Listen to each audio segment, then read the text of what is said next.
Yeah, which I am so excited to get back to those movies, dude. I already said that, but holy crap. Yeah. I cannot wait to talk about Kylo Ren again. Such a freaking cool character. But anyways, Return of the Jedi. What are some... So we talked about a lot of... We've been praising this movie a lot, right? I think the new format should be 3 things you love, 3 things you don't love. It doesn't have to be hate, but 3 things you don't love. For me, the Ewoks just don't make sense. I mean, it's sad. I don't want to say they don't make sense, but there's just so much like of their culture in this movie. You know, like when they bring them up to their tree houses and stuff like that, it could have sufficed just to have them move along, be like, "Oh, Ewoks, that's weird," you know, whatever. And then, you know, after they've made friends, maybe share a meal with them, whatever, super fast. And then at the end, whenever they're all getting massacred by the Empire, you know, obviously we're still going to feel bad that they're being killed. But I don't know. What's your guys' opinions on the Ewoks? I love them. I love them so much. I love the idea of some like tribal, like super outnumbered, outgunned race, like going in, you know, to fight and giving it their all and finding some success against something that's just so overpowered. And yeah, I can kind of see where you're coming from, Gabe. I mean, I don't hate it. But like, I don't hate it. I'm just saying. But like, come on. Like, I feel like the Ewoks get way more hate than they deserve. Like, oh, for sure. It's kind of funny. Yeah. I'm going to piggyback off Caleb there. I love the Ewoks. To me, the idea of this strong and mighty military power, essentially the Nazis. They're you know, based off the Nazis, get annihilated and wrecked by a bunch of fur babies. Freaking love it. I love it. I'm sorry. It's fantastic. I'm not saying I hate it. I just think that it might drag. It might go a bit long. I'm not saying their presence isn't enjoyed. It is by me. I'm just always like, why do we have to make such a big deal about gold guy? A little bit of Family Guy reference for you. Oh my God. Go ahead. I'm just imagining how boring I think that scene on Endor might have ended up being if the Ewoks weren't there and it was just the rebels trying to attack that base. Like, yeah. I mean, because that's what you get in the beginning, and they all get captured, and then the thing that allows them to escape and for things to escalate is the Ewoks end up fighting back. So, I mean, and the thing is like, we've seen in 2 movies already, like we saw on Hoth with the rebels, you know, attack. We've seen so many different, like, you know, shooting lasers at each other between the Empire and the rebels. This added a whole new dynamic to it that kept it kind of fresh and entertaining. It was very Renaissance returning too, you know, being able to fight a battle with sticks and stones, quite literally, and not have these high-tech, you know, super lasers, which eventually they did. I wrote down in my notes that within the middle of that battle, the Ewoks learned how to use blasters. You know, I mean, there's several Ewoks holding E11s out there, you know, that they took off stormtroopers. You know, it was very refreshing. I agree with Caleb to be able to get back to kind of that Renaissance feel of, you know, how movies were, with, you know, what these movies were based off of, your samurai movies, you know, space cowboy stuff. It is kind of funny you mention it, because I remember thinking, I was listening to a podcast one time and they were like, yeah, the Ewoks at the end of the movie, they're playing drums on the head, you know, the helmets. They had to eat those guys, because we know they'll eat people. They were going to eat Han, Luke, and Leia, you know, or at least Han and Luke. They had to eat those guys. I mean, they did. And I remember I saw a drawing one time of like an Ewok like holding a helmet, like flipped upside down, and he was like had like a spoon, and it was just like he just had meat like in his like in his spoon. But yeah, the Ewoks are good. That party was just a giant stormtrooper barbecue. Basically, it's like, oh my God, what smells so good, you know? Don't knock it till you try it, fellas. Oh my God. One thing, there's not a lot to dislike in this movie, in my opinion. I got nothing. Do you guys have anything else that you just don't like? Yeah, I mean, I kind of already said mine with the song at Jabba's Palace. And that's really kind of it. The only thing else I can think of is that one commander during the briefing's hair is just terrible. Like 1980s, just absolutely terrible. Good Lord, dude. It's the worst haircut.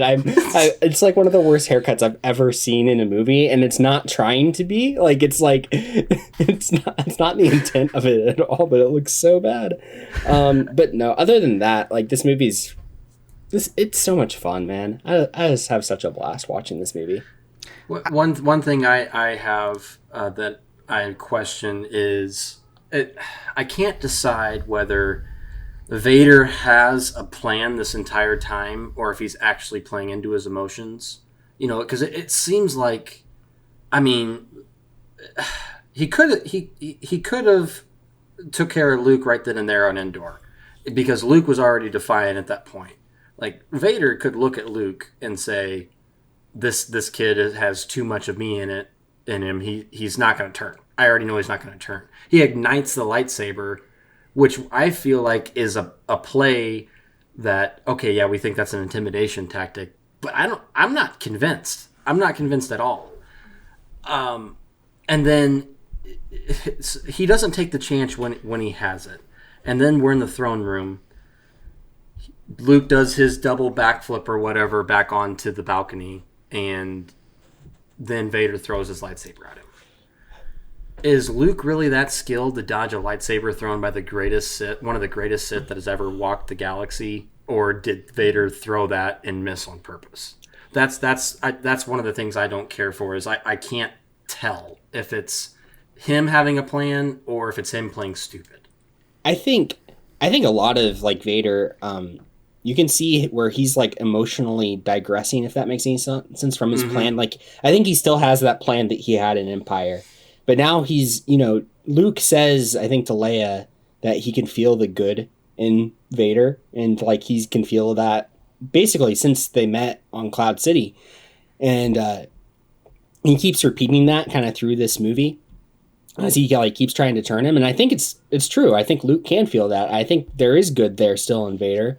And I think that Vader's emotions start to get the best of him. And that scene where Luke turns himself in and they're both there just talking on the platform on Endor. That's one of my favorite scenes in all of Star Wars, because it's just like a father and son talking to each other. And it almost feels extremely relatable in a lot of ways. And I think you just continue to see like Vader's emotions for Luke. And if you don't believe that was a part of Luke eventually defeating Vader, just because Vader's so torn in that last battle, like we know how great of a Sith and how powerful of a Force user Vader was, that Luke, who's someone who has had much less experience, much less training than his own father has had, and is able to defeat him. But I believe that a huge part of that is because Vader's so emotionally torn in that instance, and eventually it leads to him flipping at the end. I just think it's such a cool dynamic, and I think it really is cool to see Vader's character kind of grow throughout this entire movie because of his emotions and his love for his son. Yeah, I was going to say the exact same thing, Caleb. There would have been no need for Vader to ignite a Jedi weapon. He has a lightsaber already. If he wanted to kill Luke, if he was smart and he didn't care, he would have killed Luke with his own weapon. Why ignite Luke's lightsaber? That is a tip of the hat to his son. He's complimenting his son and saying, you constructed your own lightsaber. That's him complimenting him.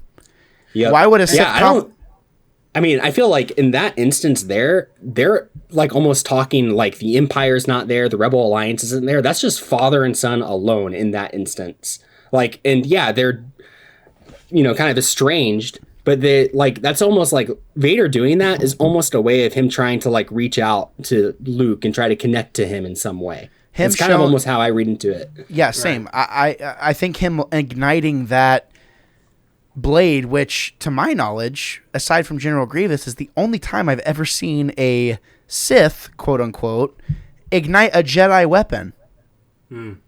Ever. So right then and there, it's almost like they tell you Vader's been conflicted this whole time. And had he been smart and been a traditional Sith, and he's not stupid, we've seen how smart Anakin Skywalker is. Had he been smart, he would have just killed him. Yeah, like he would have. That's the thing is he would have killed him. And Caleb has hit it on the head.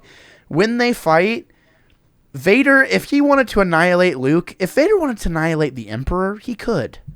There's no question about it. There's no, like, he could. He could have. He could have killed Luke immediately if he wanted to. But he didn't. And the Emperor just kind of trusts Vader in those moments to where he's like not trying to sense if Anakin even feels the same way he's always felt towards him. He's hyper fixated on Luke through this entire process. He's not even wondering how Vader's feeling. And you can kind of feel Vader's still kind of in touch with his Jedi sense in a way, because if you notice in the movie, obviously we know the Jedi, which aren't supposed to love, are heavily affiliated with the feeling of love. Mm-hmm. And Vader says, "I felt his presence." And you know what Palpatine says? Palpatine goes, "Strange how I haven't." Why would he say that unless there wasn't something else going on within Vader? Vader's been conflicted this entire time. And that brings it into a funnel for me, I guess, because that makes a whole lot of sense. I guess what I was trying to say was like what Caleb touched on. Like it seemed to Vader is such a force of nature. I mean, like he is the fear of the universe. I'm pretty sure that kids on Tatooine or Naboo or Ryloth all have nighttime scary stories of Darth Vader, the boogeyman. I mean, so with that huge reputation, I get the aspect of a father and son, but he's so twisted at this point. It seems unnatural to me, I guess, is what I was getting at. But that explanation makes total sense. Like I totally understand that because of prior lines that I missed in the movie. And it wouldn't have been enough because Anakin never got to be a dad. He never got to feel that. We're left to infer that loss of Padme. The dark side is the next best thing for him, and he chooses that. And Padme dies, and he's left to believe that he's killed Padme. So he's going to indulge himself. And if you read any of the comics, if you know any of the lore, Anakin Skywalker has loved killing people. He's killed a lot of people, and he's loved every second of it for a long time, for as long as he's been Darth Vader. He likes to kill people. Like, that's just who he is. One of my favorite quotes from the comics is he's surrounded by a battalion of rebel soldiers, and they say, "Freeze, we have you surrounded." And he said, "All I'm surrounded by is fear and dead men." Mm-hmm. Terrifying. If I was one of those soldiers, I'd run the other way immediately. Yeah. His character growth, even throughout the expanded universe and stuff like that, is second to none. And the only thing that could get him to feel an inkling of anything light, yet again, would be this connection that he has with his son that only he has, apparently. Which would also make sense why he's able to sense the fact that Leia is his daughter. But does he know it's Leia, though? Well, he doesn't know it's Leia, but he knows, he knows that Luke has a sister. So he may not know it's Leia, but, That's one thing I wrote down is at some point does Anakin realize that Leia is his daughter?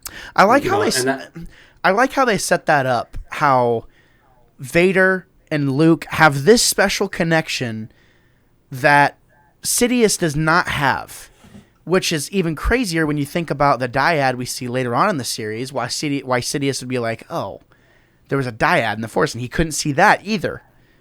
So there has to be something there, Force-wise, that would make sense for those family members and those directly connected people for reasons X, Y, and Z, why they are on a separate waveform or wavelength or whatever. And Vader may not know exactly who it is, but he's like, oh, I know what you're thinking. You're thinking about your sister. That's why he's able to figure out what's happening, is because in that moment when Luke's terrified, he's hiding under the stairs and stuff like that, Vader is able to feel everything. And it's kind of crazy. We're able to see him feed back into that that dark side, that dark side of himself, and try and regain confidence in a way. Because you have to remember, this is Anakin Skywalker. He's been caught off guard multiple times throughout this entire process, and he's, like Caleb said, he is conflicted this entire time. Am I going to be a good guy? Can I turn my son? Is the initial intent. Can I turn my son? Yes or no? When Sidious goes to kill Luke, he realizes he's not going to be turned. Vader sees it as there's only one decision to be made here. And it does not mean that he was a good guy the entire time. That's not what it was. The only redeeming factor is the fact that he did what was right at the very end. But still, I don't know that it's earned as much when we see his Force Ghost pop up at the end of this movie. That's something I wanted to bring up in this. Yeah. And so we're leaving the lore story and we're going more into cinematic stuff.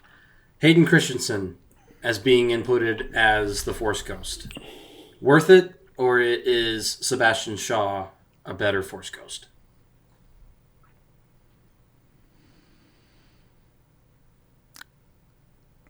From a movie standpoint and consistency standpoint, I like Hayden Christensen as a Force Ghost, especially after watching Clone Wars and seeing that entire journey, and Rebels and seeing that entire journey. Yeah, I think it's fine. From a character standpoint, I'm like, wait a minute, do you really deserve to be there? Like an actor's standpoint, you mean? No, from an Anakin Skywalker, Darth Vader standpoint. Does he really deserve to be there with Yoda and Obi-Wan after everything? Go ahead, Caleb. I'll bring this out. Obi-Wan's whole thing is that from a certain point of view, Darth Vader killed Anakin Skywalker. When he would have done that, Anakin Skywalker still would have been Hayden Christensen. So from that standpoint, it kind of makes sense. Just from that point of view, just from an Obi-Wan point of view, I guess. That's super interesting. And that totally makes sense. Because when Anakin Skywalker ceased to exist, he was still a young 20-year-old man. Yeah, so and why would he be older in his Force, his Force appearance? Yeah, and he had one, kind of big redeeming act, and maybe like 5 minutes of where he had finally redeemed himself from all that terrible things that he did while he was a Sith. But he had a lifetime, 20 years probably, 15 at least of, where he was a Jedi and he was doing good things. And it makes sense that, it would go back to when he was actually good for the longest period of time, if that makes any sense. Yeah, and there's a lot of mysteries as to how the Force works and, what's okay and what's not okay and stuff like that. There's part of me that loves the Vader comics and stuff, but my guy has done some horrible things. I mean, can I say something? There was something I wanted to say earlier about that. I think that it's a really Vader's a really good demonstration of how terrible a person can go when they're motivated by fear and by hate, versus how that same person can change when they're motivated by love. And that's kind of what we get. We, in the comics and even in the first two of these original trilogy movies, we see how terrible Vader is because he's motivated by fear and then also by hate. And he's, force choking guys and killing everyone and enjoying every second of it. And I thought it's interesting, even in this movie, when he's talking to other Imperials, he's not force choking Imperials. When he first talks to that first commander on the Death Star, he says, the Emperor isn't as forgiving as I am. Is Darth Vader forgiving?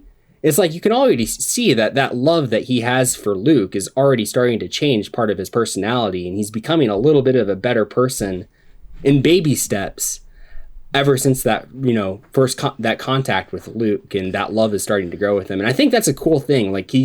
His character is growing more and more, and it's because he's starting to become more motivated by love than being motivated and completely controlled by that hate and fear that caused him to turn to the dark side. If my guy wanted to wipe out the entirety of the rebel fleet, I think he would have been able to do so if he really 100%. wanted to. 100%. For the fact of the matter that it's still Anakin Skywalker there. The cunning, the knowledge, of how, space travel even works. I mean, Anakin Skywalker's been all over the place. He's a decorated war veteran. Yeah. He's extremely decorated. And he knows, I mean, for all intents and purposes, the Rebel Alliance is what's left over of the Republic of old, and he knows how that mentality is going to work. Anyone who would have been there against, an Imperial whatever, he would have known their mindset. And the only thing that's really missing, well, I guess it's not missing because Luke technically claims to be a Jedi, but, it's kind of crazy to think about, like, Luke being the Jedi that's accompanying, like, the militant force, so akin to what we saw in, the Clone Wars and stuff like that. Like, it's on the other side now. And you have to think that Vader would have known or been able to infer or even sense what was happening, because he is that powerful.